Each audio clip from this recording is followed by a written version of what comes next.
Oops.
Welcome to the Lift Heavy Run Long podcast, episode number 64 with Chris Clothier. You can find us at www.liftheavyrunlong.com, on Twitter and Instagram at liftrunlong. Also, feel free to email me directly at the address wilson@liftheavyrunlong.com. Please subscribe to our YouTube channel and leave us a 5-star review on iTunes. If you're not a member of our private Facebook group, you should be because we want you to be there. Search for Lift Heavy Run Long Community and request to join right now. We need a 5-star review because we didn't get one this week, and that makes me sad. Oh, man. I have nothing to read. Should we? I don't even know if we should do the podcast. Well, you should just start making stuff up. I'm pretty sure that's what everybody else does. We've already done that. You created all the accounts you could create? We have. Okay. No, I mean, it doesn't even have But we always admit to them. We should probably stop admitting to it. stop and admitting just be to like, it and start over. Yeah. This is really us. We're awesome. And then say, this is not us anymore. We promise. We've gone to the not us reviews. I have sitting to my right, not covered up by my microphone because the audience do not like that for obvious reason. But they're fine with me having this huge microphone covering up my huge melon. My wildly attractive and highly intelligent, incredibly successful wife, Dr. Amanda Kimsey HORRELL, also known as Jacked and Tan. Hello. How are you, Doctor? I'm doing well. How are you? I'm good. Doctor, coach, Coach HORRELL, Coach. pharmacist. Pharmacist HORRELL. What do you, wow. Did you save some lives today? I did. Yeah, Yes, you did. I did save a life today. Good for you. Or my team did. We did. Yep. Good teamwork. Yep. And beside her, we have our guest, Chris Clothier. How are you, Chris? I'm doing well. Thank you for taking the time to be on the show. Man, thanks for having me. And we're going to get to him and his story and what he's got going on. But first, we have back in action, been gone too long, the comeback tour The comeback kid. of the Reverend Von That's me. Rawls. I did not save any lives today, but I fixed some brackets that were out of whack. You did that. Yeah. Nice. Some syntax errors. At least once. You had some green screens, some brackets, I fixed the syntax error some too. syntax logs, path files, and domain directories were in Yes. improper He's talking functions. dirty Right. in the IT world. Right. Yeah, I know a little bit about that. I went so far as to copy and paste about 4 lines of code, or I copied it and thought, I'm going to try to put this in here You were going to paste it. and see what it does. And then I played the tape through, and I could just see Vaughn going, you Why'd friggin' moron. Why'd you do that? You idiot. You didn't save any lives, but you made some lives better by being here because we've missed you. Well, thank you. Yeah. I'm glad to be back. It's good to have you back. It's just not the same when we can't argue and see Aw. things differently than one another. Yes. And we have behind the camera ketogenic Chris Perry. You've been peeing on sticks? Yes, I have. How you looking? I'm dark red. Dark red. You But got to talk in again, that microphone. I think I'm dehydrated again, though. I think that's why. Can we call you Keto? Like the Kato? Remember the guy that used to chase around the Pink Panther? Was that his name? I thought you were talking about Cato Kalin. Yeah, the guy that Remember? O.J. Wasn't he the guy that in the Pink Panther that I don't know that what his name he was. he'd walk around his house, the inspector would, and like this guy would jump out of nowhere and fight with him. That was Kato. I'll have to Google it. The dog? No. He's the ninja dude that fought with the Pink Panther. Who was the karate dog? Hong Kong Phooey. Hong Kong Phooey. Number- Never was a super guy. Number one super guy. Number one super Yeah. guy. I kept thinking it was never was a super guy, which didn't He make would any he would sense. go in the cupboard, right?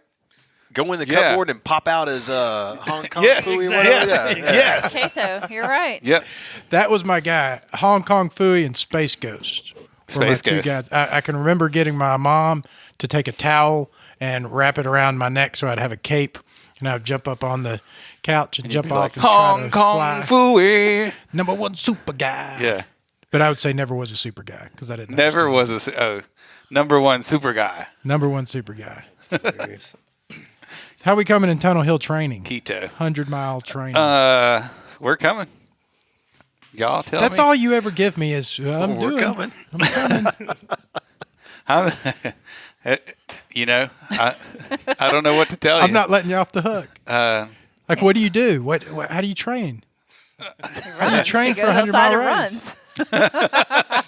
runs. go look at my Garmin thing.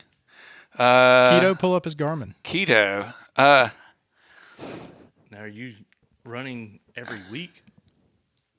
No. I may want to start. Yeah. That's what he needs is a couple fat guys giving him advice on how he needs to run a 100-mile race. Let me tell you what to do. That's the only training I know. Let me lay it out. May Have want you to start. Have you started running? No, like for whatever reason, I took a week off this past week, so I haven't done anything for a week. So I feel like I haven't done anything at all. Do you understand what I'm saying? I bet Like, that week does you a ton of good. that makes you feel like, oh well, I don't even train anymore. I haven't done anything in a week. I'm not even into fitness I don't anymore. right. Just someone get me a pizza and Yeah. just let me do my thing. So, but this is a big. I mean, we've got the next 2 months are really big. And in my head, what the story I'm telling myself is that these next 2 months are where how like a fighter will like this is literally the story I tell myself. If how a fighter will be like, okay, I know how much you like to fight. I got to fight in 2 months or 4 weeks, so I'm going to start cutting weight now, so I can make my thing. I know that I can run the race, but now I got to be serious and let's get ready. You know what I mean? So now it's more like Yeah, it's time to get serious. if I'm super focused. From here on out, this is no joke. And you're already fit, Stop. right? Yeah, I mean, I could go. I don't know that I could go run a 100-mile race. Who knows? Because I've Yes, never done it he's extremely fit. So, So it's not like you're starting from scratch. No. oh no, not at all. I got my 60 days to. No, not at all. Like No, he's not just. I I could go- probably jumping should in get serious now. I got like. I could go. a couple weeks. And the reason I say that is because 100-mile race. I could go this weekend and run a 50-mile race. Yes. There is no doubt in my mind that I could go run a 50-mile race this weekend. No problem. I mean, whatever. A 100-mile race, I don't know what to tell you. I don't know what's going to happen. It's I don't know what almost that's an gonna be unfair like. question. It's really an But I unfair can- question to ask anyone at any time because there's too many unknowns. So I'm going to go run tomorrow. What's today? Thursday. I'm going to go run Saturday. I'll probably try to run 10 miles on Saturday. I got 30 miles at least to run on Sunday because Are you going to do Stanky? Yeah. That makes me happy. I didn't know that. Well, I'm going to register for it tomorrow. Okay. And if I don't register for it tomorrow, I'm going to go out there Saturday and run, and I'll be there Sunday no matter what. Okay. But at any rate, I'm going to run 40 to 50 miles this weekend. Yeah. Right. So, and then this is the way I'm looking at it is let's get serious. Let's do this thing and stop screwing around. It is kind of trail season is kicking off. It Yeah, is. it And the is. weather is cool. Yeah. It's not 110 degrees outside Yeah. where you're like, I love going to the gym and training in that weather, but like, going out and running in 100-degree. Should we congratulate Coach Doctor on her on her half marathon this weekend, which she Yeah. did incredible. You ran it also? Nice work. Yeah, but it took me quite a bit longer than it did you. Like an 11-minute pace. Or something. Yeah. Yeah.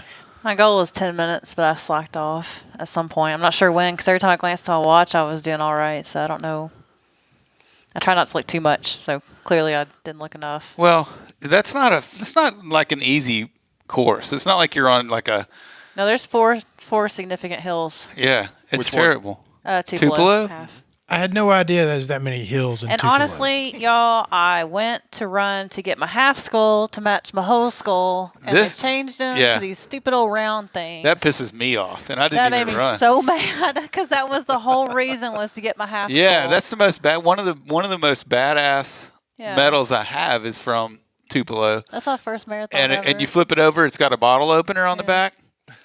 Comes in It's- handy. It's so cool. And then now look. That. Wah, wah, It was like, oh, it wah. twists. Like, who cares? It didn't open a beer.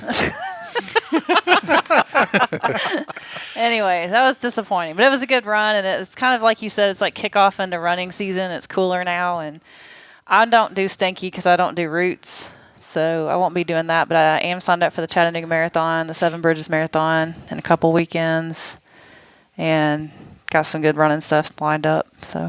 So, Chris, to give you a little background, we're all running Tunnel Hill, which is a 50-mile or 100-mile Right. race. And Amanda and I have done the Tunnel Hill 50 before. Vaughn's With done Vaughn. it twice or I keep saying I've done it twice, but I think it's only one time I've done that one.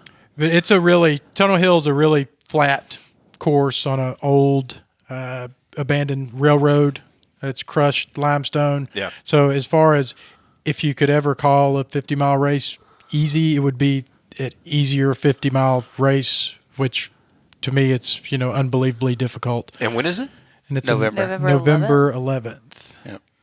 And so I was interested in you being on the show because I know that you just finished or attempted a 100-mile race, and I want to hear a little bit about that and about you and what got you into that and your training and how that came to be. Yeah. Where do you want me to start? How How it came to be? Basically, at Yeah. what Yeah. point did you say, I've got a great idea today. Sweetheart, you know what?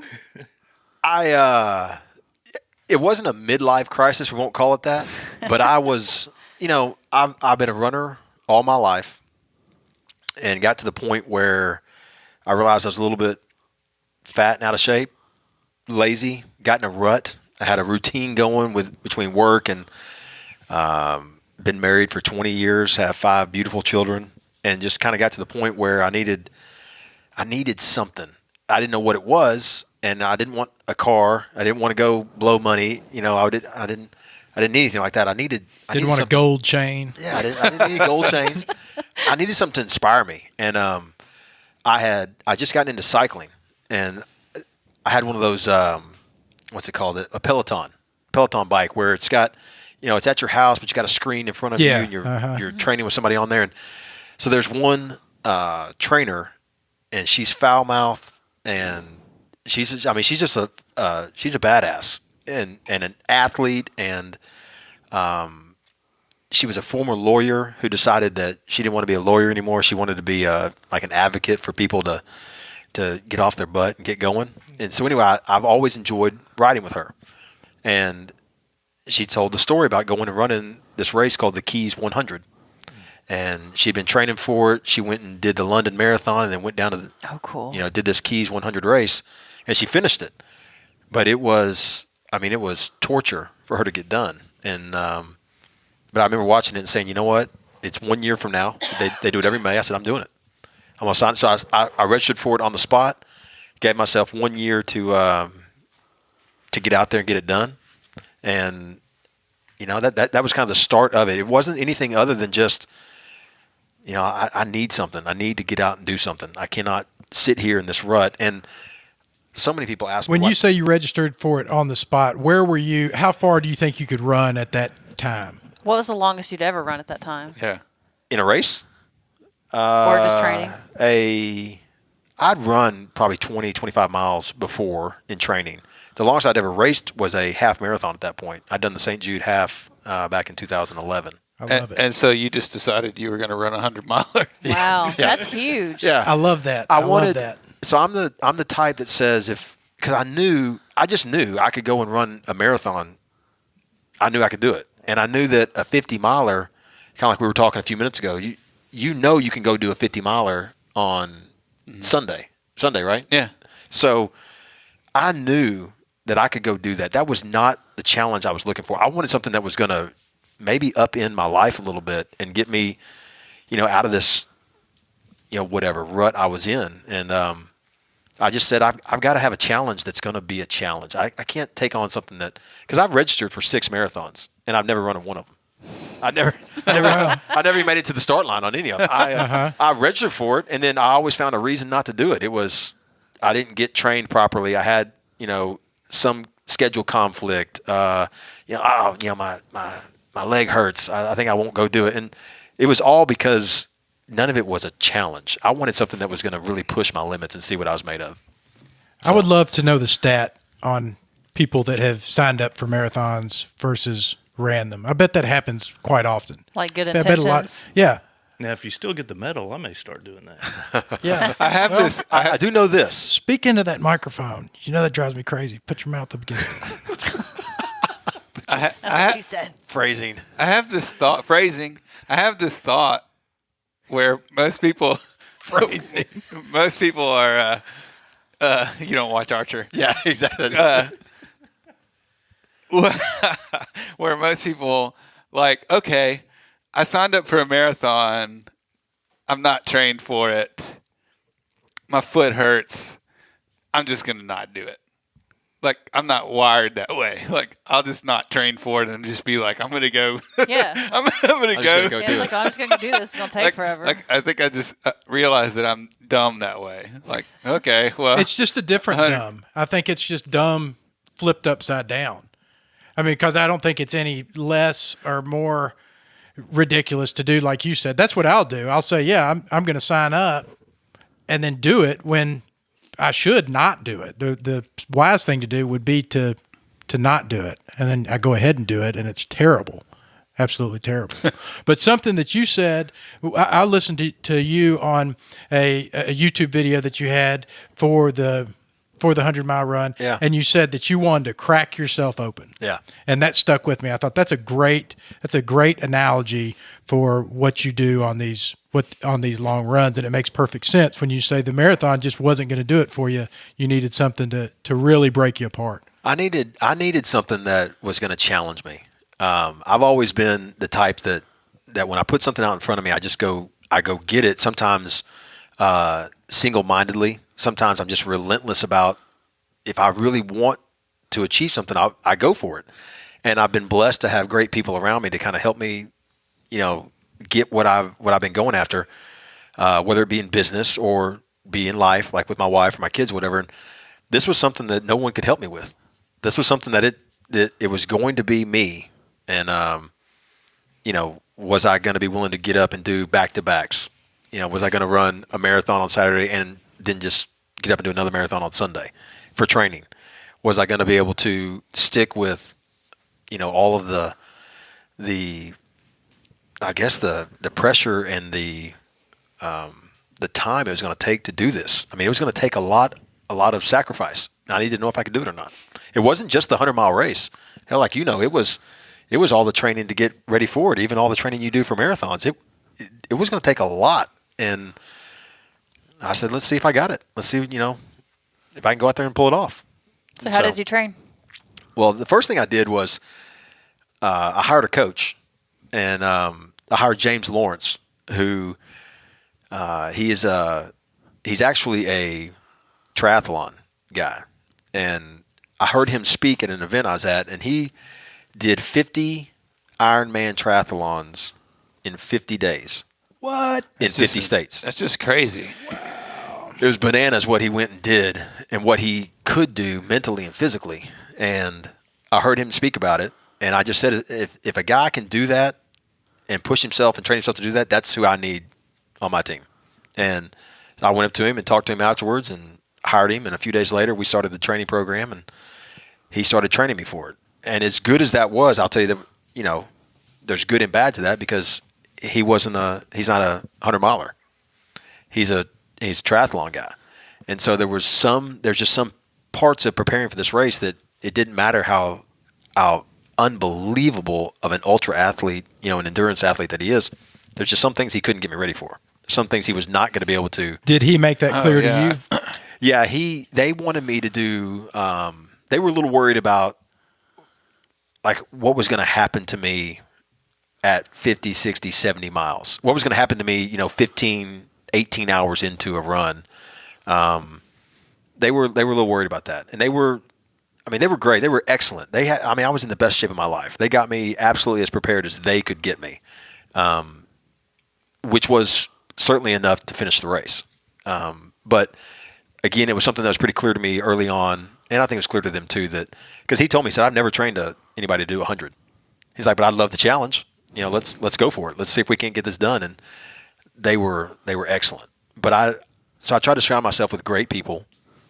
I sought out some mentors, people who had completed 100 miles before that I wanted to talk to, give me some advice, and they were excellent as well. What I didn't realize at the time, I wouldn't find this out until after, is that the Keys 100 it's considered one of the hardest 100-mile road races out there. Oh, no.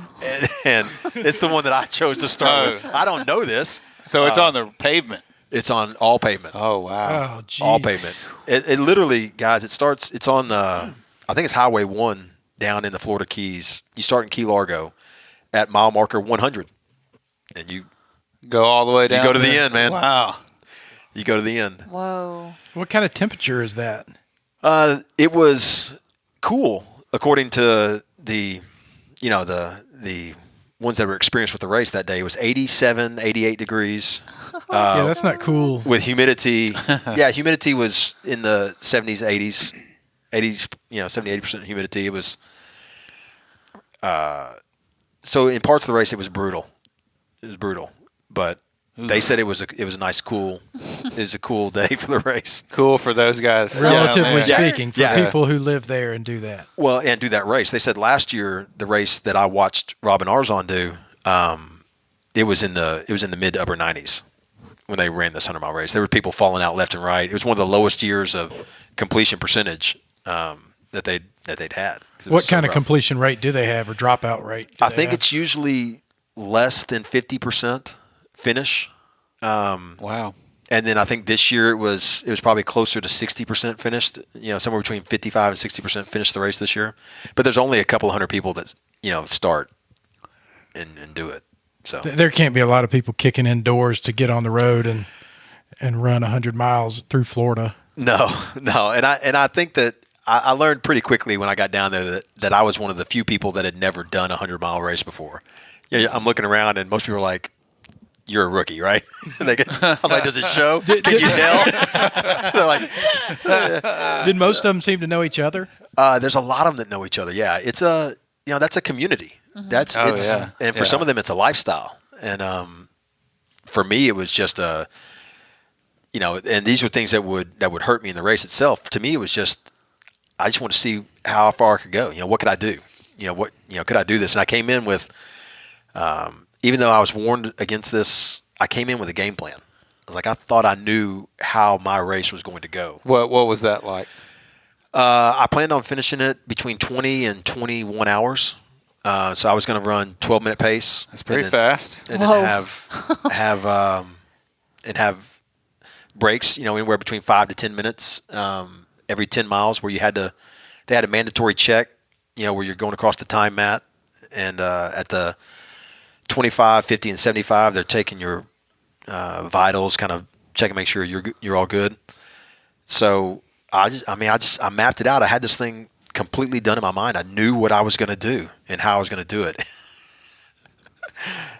And no, not even close. What was the advice contrary to that? Were they saying just go out there and go at your own pace, do what feels good, or? Yeah, a lot of them told me I need to be prepared to walk a lot. Like you've got to be prepared to walk. And I was okay with that. And, a lot of the advice was at 10-mile marker, if you meet your team, get in the car, cool off, turn the air conditioner on, sit for 30 minutes, take a nap for an hour if you have to. You have 32 hours to finish the race. So you could literally, if you walked it at a 20-minute mile pace, you would finish the race. You do your 100 miles. But that, again, I wasn't made up for that either. I wanted to challenge myself. Yeah, you don't want to do that. No, I don't want to. Yeah, I don't want to do that either. No, I trained to run 50 miles in less than 10 hours, and I trained to do 100 miles in 20 hours. And just came up way short of that. But yeah, I wasn't. It's not so much the heat. It's just you can't even prepare for it when you're out there. You're by yourself. It's desolate. You got all the elements against you. It really wasn't windy that day, but it just the sun is beating down on you the whole time. No shade, right? No 'Cause shade. You're on bridges and just straight land, right? Yeah, and there's cars everywhere. I mean, there's constantly traffic. So you're running in that kind of air as well, and it just mentally it kind of took a toll on me. I tell people that I was not prepared for what I went into that day. I thought I was. And Do you think that you could have been? Never having run a race before, no. So I'm prepared now, but going in that day. But the only way to be prepared is to have done. I should have been running from Tupelo to Memphis on 78. I mean, that should have been my training ground. I should have seen how many times can I get from my house, down to Tupelo and back before I ran the race. And I should have been running in the emergency lane against traffic the whole time, and tried to experience. That's the only way that I would have been Wow. really prepped for. What was your longest run? It's interesting. The longest run I had been able to complete was 31 miles going in. Okay. And probably the biggest, I'll share this with you. The biggest lesson I learned from the whole thing was this 100-mile race was important to me. I wanted to finish the 100 miles. I never once thought that I wouldn't finish it. I didn't plan on not. I mean, and like I told my coaches, had me in great shape. But the lesson I learned is that this is what I wanted most. And so never give up what you want most for what you want in the moment. Because in March, I ran the Germantown Half Marathon. And, I mean, it's running on the course. I'd run that course every day for months. And I'm getting faster and faster and faster. My coaches are, I'm going faster and bringing my heart rate down at the same time. So I'm ready to peak sometime in April. And this is, I think it was March 17th or something, this is the day of the race. And I didn't tell anybody, but I let my ego get in the way. And I said, you know what? I'm going to go try and win my age group in this half marathon. I'm going to try and finish top 5 in the whole race if I can. And I was supposed to run a marathon that Saturday and then a marathon on Sunday. My coaches told me, hey, go run the half. And then when you're done, just run the course again. Run another half and then get up the next day. And I didn't tell them how fast I was going to go. And they didn't want me. Obviously, the training was not meant to go that fast. And I went out there and I ran it in an hour. I think it was an hour and 34. Wow. That's awesome.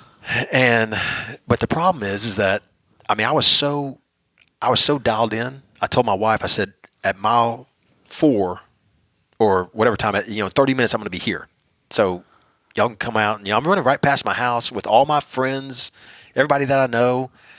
And in my mind, I'm thinking it's going to be really cool on Facebook when I got this, this little first place, which is a dumb. No, but I'm with you. Wait. But it's true. No, time out.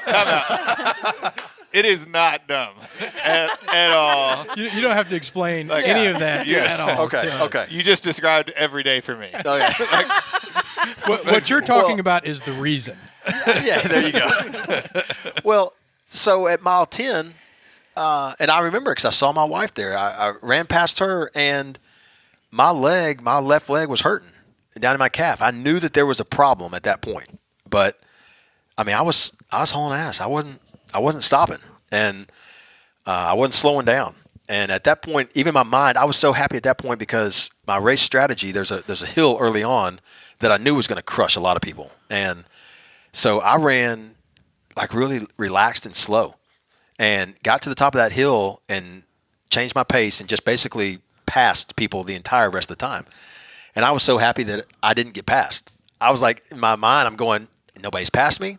I'm not getting passed. I'm going, all I'm gonna do is chew people up, and no one's gonna catch me.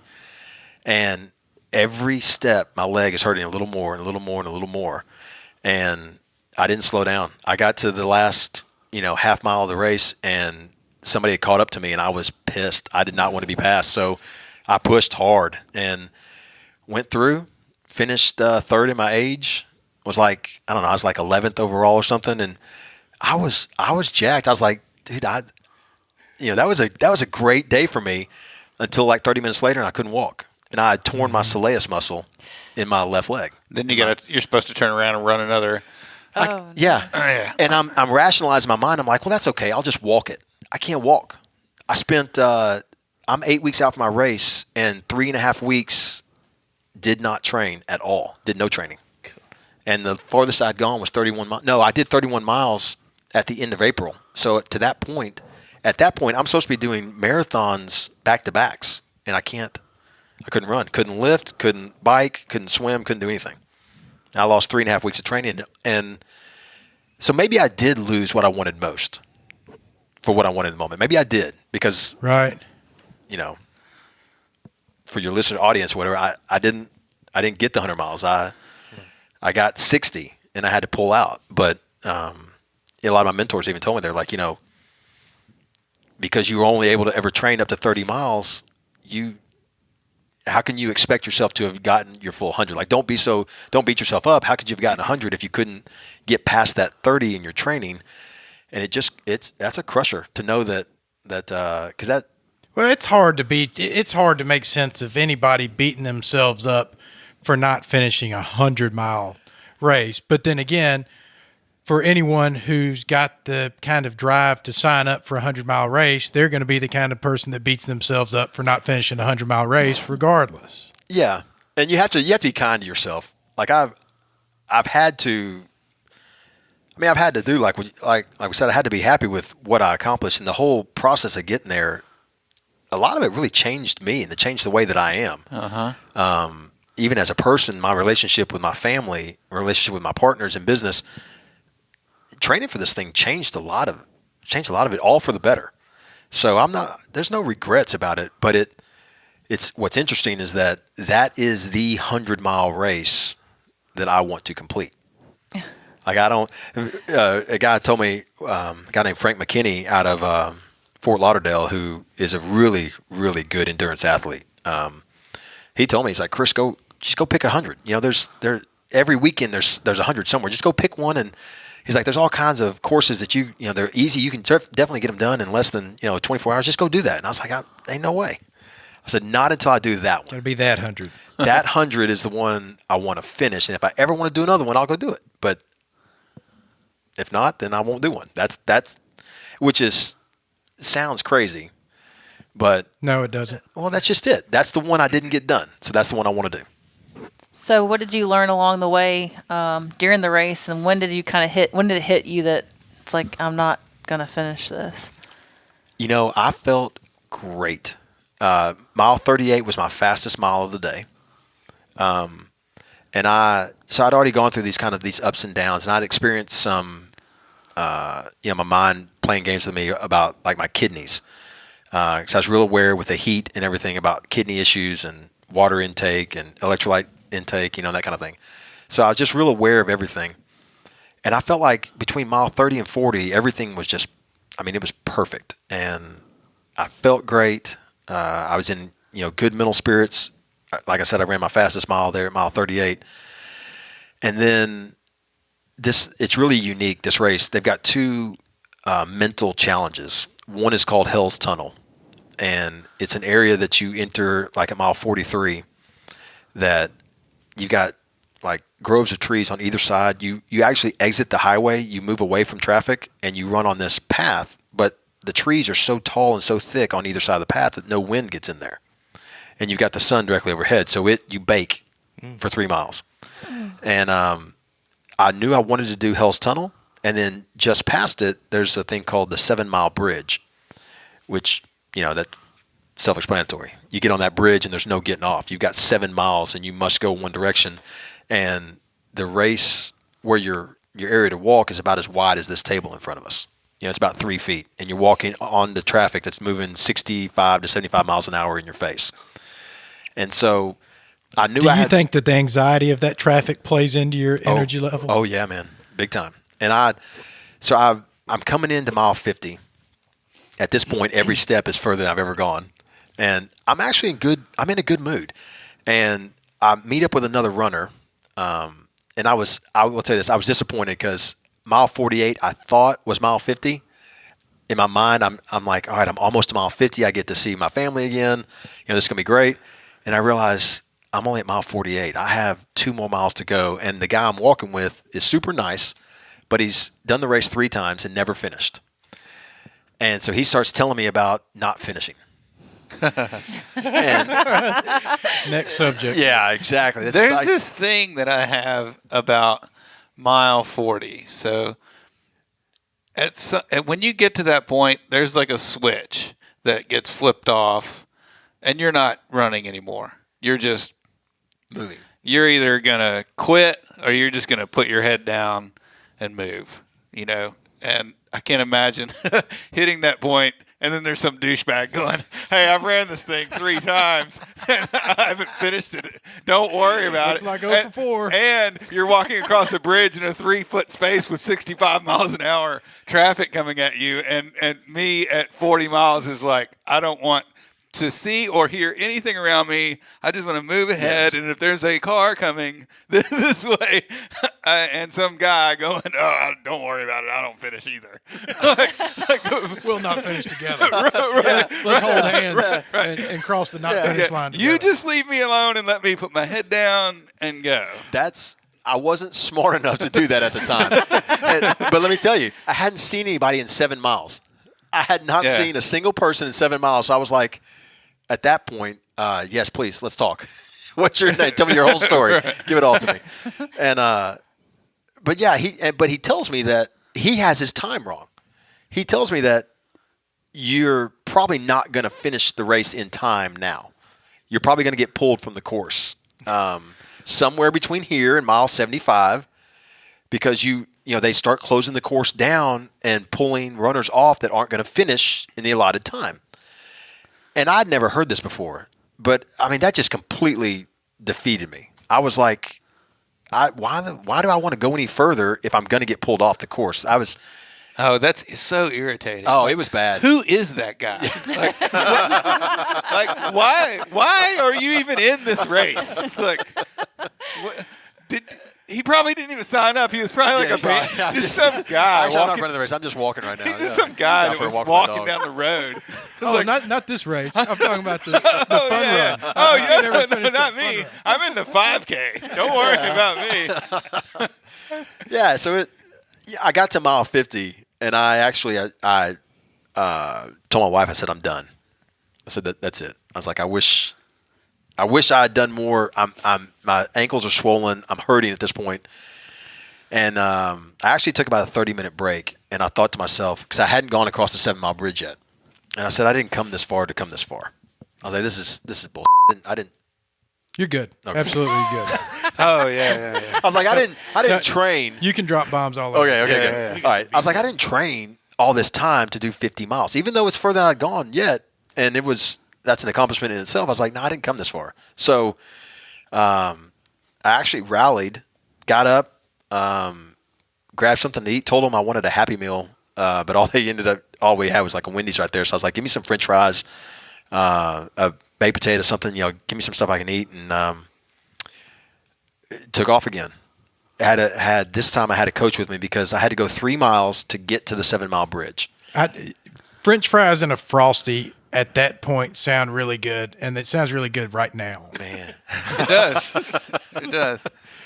Sorry. Go ahead. It was all I wanted. I was like, I don't care. Healthy. None of that stuff matters. I was like, just give me something right now that's going to make me happy. And we went 3 miles, hauled ass over those 3 miles to get to mile 53, and that's where you start the 7-mile bridge. And yeah, literally, I made a major mistake at this point because the sun is down now. Now I'm in the dark, and I took ice off of me. That was one of the things that was helping me. I didn't realize how much it was helping me, but I was wearing ice in my Camelback. We were putting ice in my Camelback, and then ice in my my pouches that would hold water, and then I had a hat that would hold ice. So I had my body iced up to try and keep me cool. But because it was dark, I said take the ice off. But it's still 85 degrees outside, and I didn't realize it. and I went 7 miles across that bridge, unable to stop, couldn't take on any more water, and ran out of water with about 2 miles left on the bridge. No ice on me. I'm hot. Traffic is just coming right at you, relentless. And so when I got to mile 60, I just said, I'm out. That's it. And I was kind of walking hunched over. I couldn't run anymore at that point. As I was trying to run, I couldn't. But I had, like, my pace was too fast. I ran the first 10 miles way too fast. I did the first marathon in 4.5. I was just Jeez, dude. Oh my God. We pinpointed the problem. Yeah. Between that and the old man. He's like, well, I ran a PR for a marathon. Yeah, right. In my 100 In my mile. 100. But for me, that was, with my rest, it fit what I was trying to do. I was, I'm going to rest for 30 minutes at mile 25. I'm going to take on nutrition. I'm going to, get cool. I'm going to be good, and then we're going to hit the race again. And like I said, from mile 30 to 40, I felt phenomenal. I felt great. And, but it, like I said, I'd never been there before, so I didn't know what was coming. I didn't know what was going to happen to me. I didn't know how that guy was going to affect me. Did you say that he was off on his time? Was he incorrect about? Yeah, way that? off. Yeah, I would. So have you would have had 25 miles to think about getting pulled from a course that you probably weren't going to get pulled. Yeah. That's right. And that makes a huge difference. So a lady did that to me on my first 50 miler when I hit the last cutoff, and it was supposed to be there by 3:30, and it was 5K away. It was 3 miles away from this water stop, and I come up to the water stop, and this lady's there, and she goes, "Well, we're not going to make it." And I had written on my arm, I had my watch, I had written the times on my arm because this is important to me. And I was like, nah, we don't have to be there until whatever time. I knew. And she goes, no, unless you can run a 10-minute mile between here and there, they're going to pull you off the course. I was like, this is not right. But you can't, at that point, you're like, oh, maybe she's right. Right. So I took off and busted my ass and ran a 30-minute 5K and got into the aid station. And I was like, did I make it? Did I make it? And the lady was like, you got 30 more minutes. And I was like, you tell that lady when she comes up here, it's the next person behind me. Yeah. You tell her that she is full of shit. If I wait here for 20 minutes, that gives me 10 minutes to choke her to death. But this is 40 miles. That's that thing where you can't. Yes. You're like, oh, dude's right. I'm going to get pulled from this thing. And you're right. 40 miles that was when it hit me at Tunnel Hill. It was just like. Every single time. Whew, the next 10 miles was rough. It's no longer about how much you ran or what you've been doing. It's all up here. It's like, can I just move forward? Yeah. I crawled. We've talked about that before, though. Yeah. I love it. She did. We were in the middle of the night, pitch black at Tunnel Hill, and you're just loopy, and things were not going well. Things were in my head. My kidneys were shutting down. I didn't have enough electrolytes. My heart was going to stop beating because my potassium dropped too low, and I was just sitting there going through all this crazy and then I'm like, oh, I can't walk anymore. My feet hurt. I'm going to start crawling. So she gets on the ground and starts crawling, on this gravel. I'm like, this is not going to work. I admire what you're doing here, but this isn't going to work at all. That is great. In my head, I was dying. But I have enough. I was just mad because she was still moving faster than I was. There you go. Yeah. He was like, get up. Y'all were running together? I'm hoping that I have. We ran our 50 miler together. Oh, I love it. I'm hoping that I have enough of those kinds of experiences under my belt that's going to take me through this 100-mile race. I can go run a bunch of miles, but you don't know. You have to be comfortable with that feeling of, I cannot do this anymore, but I still have to do this some more, and that's the thing that you got to get good at. The guy I was telling you about that I met with, one of my mentors for the race, a guy named Jesse Itzler. He's got a saying. It's you got to be comfortable being uncomfortable. Yeah. Get comfortable being uncomfortable. And I went to the finish line to see the award ceremony, to see who won the race, because I needed to see what it really took because I was trying to compete, which was probably, that's the biggest issue. I was more interested in competing than I was necessarily finishing. Right. And And then when I see the guys that are winning it, were running it in roughly the time I was trying to train and do it in, around that, they were a little faster than 20-hour mark, but like my age group was the best in my age group were running it in 20 hours, 21 hours, that kind of thing. I was like, what was I thinking? Why was I thinking that I was going to roll out here and do that the very first time up? And then while you're sitting there at the award ceremony, the course is still open and there's people coming in and they've got a tradition. You stop, stand up, and you clap for those people coming in because now they're coming in like 30 hours. And this is what got me. You watch the sun rise when you start. You watch the sun set, and then you watch the sun rise again, and you're not done. And you got to keep going. And I watched a lady, and she had broken her arm at mile 10. She tripped in the waiting area about mile 10 and fallen and fractured her forearm. She comes in with duct tape on her arm, and her arm is duct taped to her body, and she's kind of leaning sideways. She can barely even stand up straight and walk, but she walks across that finish line. And I looked around. I said, that's what you have to be willing to go through to finish. I was like, I'm not willing to go there. I wasn't not before today. Now that I see this, I had to question myself on whether or not it's that important to do 100 miles.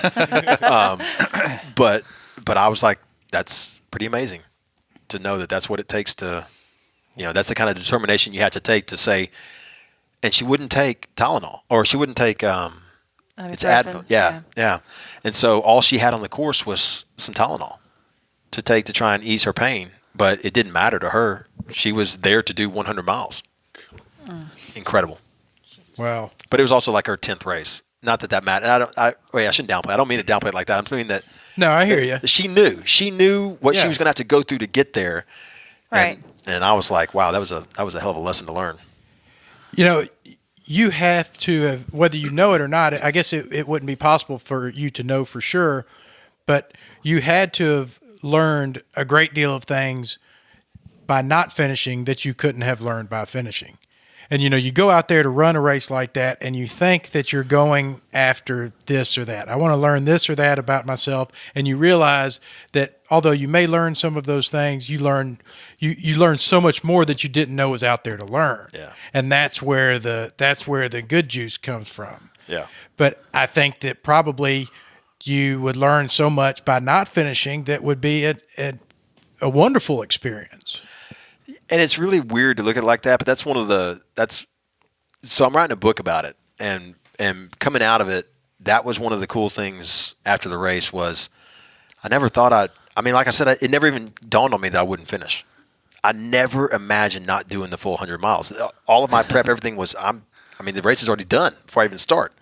And now having to go back and look at it and realize I wasn't even close. I was 40 miles short of finishing. So it's not, but what some of the things I learned, one of the big things I learned was, I call it, the power of the comma instead of the period. And that if I had finished that race and said, it's over, I quit, I'm not good enough, I'm not going to finish, whatever it ends up being, I just, stamp a period behind it, it's over. That's definitive. Instead, I just put a comma at the end of it and said, you know what? I learned a lot. I learned a lot about myself. I learned a lot about my preparation. I learned that I was a rookie in everything I did, and I showed it. And I learned how to, if this is important to me and something I want to do again, I feel like I learned enough to go finish it the second time. And then, as we said, be nice to yourself. I was like, if I beat myself up over it, that would be the worst thing I could do. Instead, I just put a comment at the end of it and said, it's not over. When I decide it's over, I'll be proud of the 60 miles I ran and the time I did it in, and I'm good. But until then, I'm going to keep training and see if we can't get back there next year. Well, Is that your goal next year? Yeah. Okay. If I can get my family to say yes. Yeah. Right now and that's a big thing. I told you I was going through my own little crisis. I didn't ask anybody. I just said I'm doing it. I told you I signed up on the spot. That's not smart. That was a dumbass move on my part. I was gonna ask you who was the first person that you called. Yeah. And what did they say? It took me months to really tell anybody I'd even signed up for it. I just started training. Really? Yeah, and but that was such a great lesson to learn too because. Because sleeping out on the front yard. Well, it's funny. I tell people I've done some little talks at some little groups, and I told them, I said, guys, look, you can't go running for 4, 5, 6 hours, on a Saturday afternoon and your wife not know what you're doing. I was like, because she's not going to ask, how was your run? She's going to ask, who is she? I was like, and so I was like, you gotta be open and honest. And what I found was, for a little bit of time when I was training, I was irritable. I was like, if I take my kids to school in the morning, that's my time with my kids. And even though I'm present with them, my mind might be thinking about my training run that I'm not doing because I'm taking them to school. Yeah. And then same thing if go to dinner or stay late for an office, work, whatever. And it got to the point where I finally sat everybody down and told them, this is what I'm doing and why it's so important to me. And hell, all that resentment left. Suddenly, like my kids, they want to be a part of it. They're like, how'd your run go, Dad? And tell us what you did. We want to meet you with water. Like if I'd run, a 10-mile loop and come back past the house, I tell them what time to meet me, and they're out there with water, and they're now actively a part of helping me get ready. And once I did that, man, everything changed. My prep changed, my demeanor changed. Like I said, I wasn't resentful for my time anymore because when I needed to train, Everyone supported it. So it was cool, but I had to learn that lesson. That honesty and communication is so important. I'm guilty of that, and I can give you 1,000 examples of it. But I can tell you that I enjoy something. However, all while I'm doing it, I'm snarky at you. I'm bitching at the kids. Because I'm just focused on that, and anything that takes me off that is, heaven forbid you. And I'm just mad all the time. And then I have to look back and say, am I really enjoying this at all, or am I just trying to get to a goal to please myself? Right. Yeah. And the guys that I look up to when I'm running races are these old guys that are like 50, 60 years old, shooting by me at mile 45 without a care in the world. Yeah. And you talk to those guys, and they've done hundreds of these races all the time. And it's like they just don't – it's not that they don't care. They're going to finish the race, but everything is okay. Like you talk to them and tell them, well, I'm not a very fast runner. They go, oh, it doesn't matter. Like, come on, you want to walk for a little while? Okay, let's walk for a little while. Let's just enjoy this thing. And they do better than everybody else.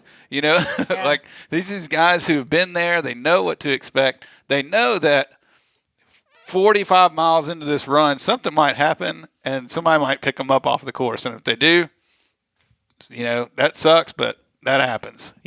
You do not know what's going to happen on these races. You just have to have the mindset of, I'm just here to do this. We're going to enjoy it. We're going to have fun. We're going to move forward. And if I do good, I do good. If something bad happens and I don't eat the right thing, or I drink some water out of the creek that gives me this like that might happen. And there it is. And from my perspective, it seems like those guys have a lot more fun than everybody else. Oh, yeah. Well, and they probably, God forbid I do anything that isn't about me. And I heard you saying, I learned this and I've experienced that. And then you also said that your family was there. And there's also, I taught this and I demonstrated that. And those things are better taught probably by failing the race, failing to finish the race than by winning the race. Sure. I don't want my kids to see everything that I do successfully. I need my children to see me fall on my face. Yeah. I need them to see me sign up for big things and fail, at big things and fail loudly and sign up for those things again. That's the only way to get over fear, is to understand that failure's part of not necessarily life, but it's a teaching thing. Failure's how you learn what your limits are. It's how you learn how to go out there and push yourself. I agree with you 100%. That's big. Yeah, failing magnificently is a thing, and I think there's a lot to be learned from that. You said I didn't even come close. I stopped at mile 60. I didn't even come close. I don't think that you can say that honestly, and and there be really any truth to that, because you don't. If it was a 65-mile race, you probably would have finished 65 miles. If it was a 70-mile race, you probably would have done 70 miles. But there does come a point where, how far into is 80 miles going to be more than 60 miles, and 70 miles going to mean as much as 90 miles. So let's call a spade and wrap this thing up and live to fight another day. Oh yeah. Yeah. And let me tell you, it was really neat. Have you done 100 mile yet? No. All right. So one of the things that so many of these guys that have finished them, they told me, they said, Chris, if you could have just gotten past that mental, you're coming off that bridge, you're mentally tired. You feel like you're walking funny. They're like, you're probably walking fine. You just feel like you look, awkward and goofy. Yeah. And, they were like, if you could have just fueled and just said, you know what, let me just try and get 65. Let me just kind of see how I feel.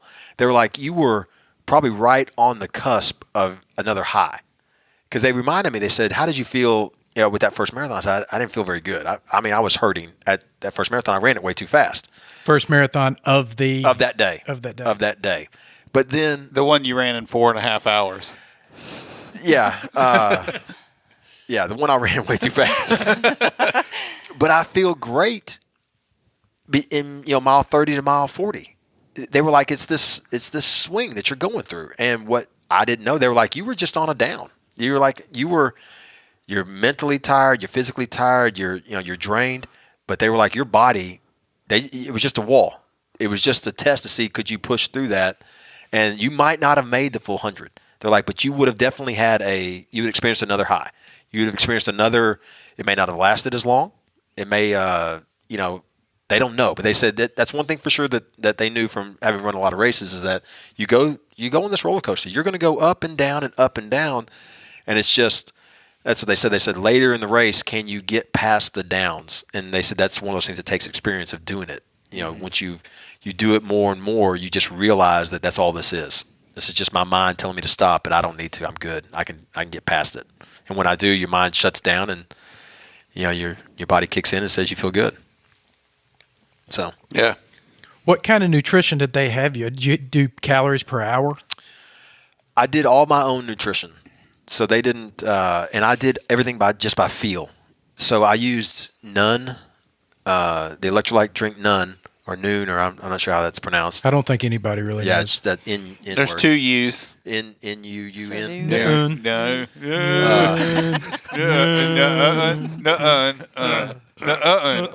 Nuh-uh. There you go. Nuh-uh. And I don't eat meat. That's just by choice. I'm not vegan. I'm not vegetarian. I'm none of that. I just don't eat meat. And I guess I could if I wanted to, but so I had kind of a different take into it. My coaches, they didn't like that at all. They were like, man, I don't know anybody that doesn't eat meat does these things, and effectively. But I got I felt good with my protein. I did a lot of shakes that day. I had to improvise. Is protein a thing to drink while you're? Well, I do. running? I do. I usually have, for a 50, I'll have at least two workout shakes. Does it give you a boost? Yeah. Yep. Absolutely.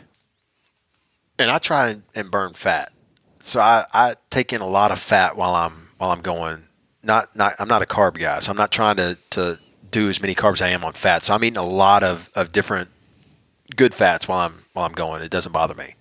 And I told people I didn't have any stomach issues that day. I had no feet issues at all. I had no blisters. I had no hot spots. Nothing. But those weren't my problems that particular day. But just the same, I did the electrolyte drink. I did some Ensure shakes. That was my I had to improvise and go to those because nothing else sounded good. Nothing tasted good. I would eat a lot of, when I would go through at every 10 miles, I would eat potatoes. So I was getting a lot of carb, but I'd also eat an avocado just about every 10 miles. I was taking in an avocado and did watermelon water, watermelon juice, whatever it's called. Sama, I think is the name of it. Is that the stuff that I get? Yes. Ooh. I was gonna say, is that the? Wilson loves that stuff. That's good stuff. Yeah. Yeah, but I like to lay on the couch and drink it. I've never drank it while I've been out running. Well, at the 50 you're doing, it's the 50, right? In November 11th? All right, so at the 50, try it. I will. Try it. It is, I used it all through my training. And, I may try some Sunday at the 50K. yeah, See even how though that works out. I'm not a big Alabama football fan at all. I'm an SEC football fan, but just the same, I read about that Alabama used it at their summer practice two-a-days. That's really? That's all that they had for their players. It was water or this Sama watermelon juice, and they swore by it. And because of it, I said, well, hell, if it's, I know those guys are working, while they're out there doing that. I said, then I'll give it a shot, and that's how I use my training. You take the best athletes in the country and you give them watermelon juice, and they remain the best athletes in the country. You're doing something. So you give a runner watermelon juice, and he remains a runner. So hopefully it'll have that kind of effect on me too. Comparing myself to an Alabama athlete is probably. If it's good We'll do enough a for Nick study. Saban, it's good enough for me. We'll do a study on Sunday. There you Yeah, go. we will. There you I'll go. try anything. I know I will. Well, good. I know that a lot of I'm not going to take up any more of your time. We told you an hour, and we're at an hour 1. But I know that this was philanthropic. Yeah. Tell me, you have anything you want to plug on that end? I won't. I'll tell you who I supported and why. So again, like I told you, this was a thing for me about figuring out kind of a little bit about maybe who I was or kind of where I was at 45. What I want to do and what could I accomplish. And one of the things that came to me was I was like, I want this to be charitable. I wanted to tie it, and originally I'd broken the race down into 10 miles. So I was going to do 10 10-mile races that day, and I was going to pick 10 charities to donate to.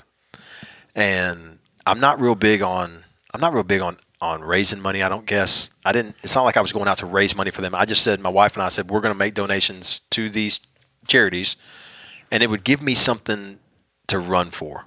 That's the way I entered it. And then we found out that was a hell of a mess to try and figure out how to do 10 charities and donate to them. And then a lot of them were like, what are you doing again? And why? I don't know them. They don't know me. And so in the end, we ended up picking 4 charities and said, we're going to donate to 4 charities that really matter to us, 4 that we know well. And I'll give you like a couple of them. One of them was Charity Water. And that's the largest water charitable organization in the world. There's, I think the number's like, I don't know how many millions of people, maybe 60 million or 600 million. One of those two numbers is how many millions of people in the world don't have clean water. And I thought to myself, I said, I'm going to be like dumping water on my head. I've got ice melting on me, and I'm surrounded by the Florida Keys and all this beautiful water, and I can't drink any of it. I said, it sounds like it just fits perfectly with what we're doing. And so we ended up building some water wells during the race. So while we're running, money we donated is building water wells over for people that don't have access to clean water. That's just a cool, it's such a cool thing. That's actually one that my wife and I are getting really, really involved with now because it's a great organization and meant a lot to us. The other one is some kids from Ole Miss, 2 graduates from Ole Miss. When they graduated, they went down to Guatemala to do missionary work. And the way the story was told to me, they met up with one another to kind of compare notes and see how each of them were doing. One of them was building houses. The other one was teaching school. And they both run into the same problem. The guy building houses, his labor wasn't consistent getting there. And the girl teaching school, her kids weren't consistently coming to school because they didn't have shoes. And so they started a organization called Pursuing Joy. And when I read about it, I just said, you know what, I'm going to take, I probably took 6 pairs of running shoes down there to the race with me. I had trainers, and I had, flats and, zero drops and high drops. I had all these kinds of different shoes depending on how my feet were going to feel. And I was like, I mean, there's people down there that don't have shoes at all. And so we made a donation to them to allow them to be able to buy, a bunch of shoes. Because normally people donate the shoes. We said, look, just go buy them. We'll donate to you, buy them, distribute them down there. So it's those types of organizations that just, we're like, it kind of ties a little bit and it means a lot to us and we're able to do it. So we were like, this is, what I did is I wore shirts during the race for each of the charities. And even though I didn't get the full 100, we still donated the full amount that we said we were going to donate. And it just, as another teaching lesson for my kids and stuff, because they knew all about it. They helped put the shirts together. They knew everything that was going on around it and why we were doing it. And I'm sure it feels good to reach into that, to tap into that when you're running the race, when you have something to rally behind and know that it's bigger than you. Yeah, it's there's more than once when I was out there running, especially the water thing, because I'm just constantly, I'm consuming so much and pouring it all over me, that kind of thing. I was just like, man, this is just, it meant a lot. And then I wore a St. Jude medal on my shirt when we were there, thinking about the hospital here. Just those things, they just matter. They do help. They do help when you're down there and you're thinking, you're out there by yourself, and you hadn't seen anybody for hours. You're like, all right, I got to remember, I'm doing this for a purpose. Yeah. Mm-hmm. Well, what about Sunday? You want to come out and run the Stanky Creek 50K? I don't know about that one, but 25K. They have a 25, 50, half marathon, the full marathon. Where's Stanky Creek at? Where's that? Bartlett. It's Nesbitt. in Neshoba. What is it? Nesbitt Park. They call it Nesbitt Stanky Park. Creek. It's off Yale Road in Bartlett. Oh, I think I know where that is. Yep. It's going to be a good time. Well, it sounds like it's going to be a good time. All y'all going to be there? Yeah. There's going to be a bunch of us There's out going to be there. a whole We'll ton have of tents set up. We'll have tents, and I chilling. think I'm going to bring a grill and introduce y'all to these hot dogs I discovered this weekend. Oh, yeah? Yeah.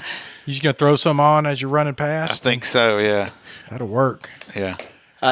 People may think I'm crazy, but yeah, that actually sounds kind of fun. You should do it. There's a lot. Well, we can sign up tomorrow before 8 p.m. Tomorrow is the cutoff. deadline? So, I think they allow you to register that morning, though. well, I read on the. They don't? I don't know. I read on the interstate. I read on the interstate that it cutoff was 8 p.m. tomorrow. But Okay. I kind of like the idea of this November 11th race too. This Tunnel Hill, Yeah. you should do do it. that. You Tunnel should do Hill. it. Yeah. Sign up on the spot. It's a Yeah. 50 and 100 When I mile. tell you we have a good group of people doing it, I mean we have a We have a big group. going. fantastic group of people, and everybody from people that can really haul ass to people that'll be walking the whole thing and just enjoying themselves. Yeah, you want to run a 100-mile race, bring a team. We've got a team. You Yeah. want to, for this coming Sunday and in November. So, well, you're doing the 100, right? yeah, November. But y'all are doing the 50. yeah. Doing the 50. Yeah, yeah. All right, good. So if I'm I the run, only we're one cheering you in on. our group. In our group, I'm the only one doing the 100. Right, so yeah. We're bringing a lot of people, but he's the only one. everybody's doing doing the 50. Yep. That sounds. And where's Tunnel Hill at? That's in. Vienna, Vienna, Illinois, Illinois. Oh, okay. which is how far away? It's like 3.5 hours. 3.5, yeah. It's on the 3.5 south 4 part hours. of Illinois. Yeah. All right, man. That Look it up, dude. sounds right up my alley, We'd right love to there. Check it have out. you. We got a good community. Yeah. Yeah, I want check you it to be a out. part of Yeah, it. this is really neat. I'm really. I mean, it means a lot to me to be able to be here with you guys. It's really cool. I really appreciate y'all having me down here. Well, thanks for Appreciate coming. you Thank you for taking coming. time to do it. Yeah. Absolutely. It's been a lot of fun. LHRL number 64 is in the books. Now you said them both, so whichever one's correct. Thanks, Chris. Appreciate it. Yeah.